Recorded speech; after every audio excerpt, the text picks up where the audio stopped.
Hello, welcome back to Faithful Daily Steps. We absolutely love new subscribers. If you are joining us for the first time, welcome.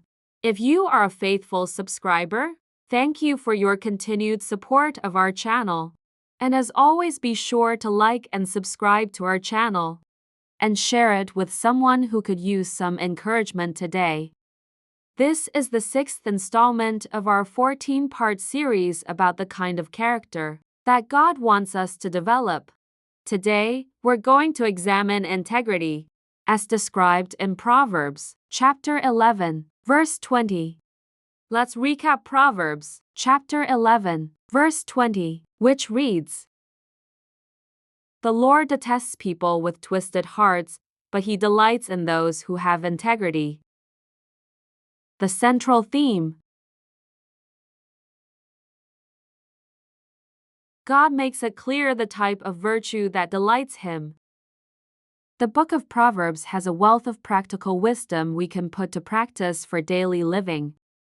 This verse contrasts the behavior of those with a twisted heart versus those who live a life of uprightness. When we live a life of integrity, it is our moral compass for good character. The takeaway.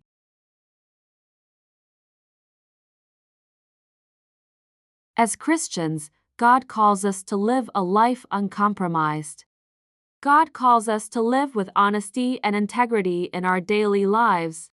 We often face daily situations where we are lured and enticed to compromise our values or take shortcuts, when God intended for us to learn by way of the scenic route.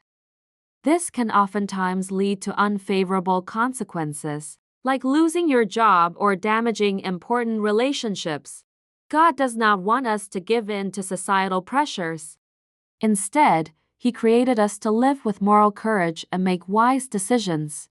Proverbs 16:6 reminds Christians that we are called to obey God in a way that does not compromise our morality and our values. Those who do good works and live a life of honesty without blemish delight God. Application for daily living. Let's take a moment to think about how integrity shows up in the real world. Sometimes it's the little decisions that reveal the most about who we are. We talk about faith, honesty, and integrity in public, but we should also try to live that same way behind closed doors. It's not about being perfect, it's about consistency. When someone helps us come up with a great idea, give them credit. We should learn to honor the contribution instead of claiming the spotlight. If we find a wallet, doing the right thing and returning it might take effort, but because of our integrity, we'll return it, not because it's convenient, but because it's the right thing to do. Living with integrity doesn't always come easy, but it always honors God. Before we go, drop a comment below. And don't forget to like, share, and subscribe so we can continue growing together. See you next time.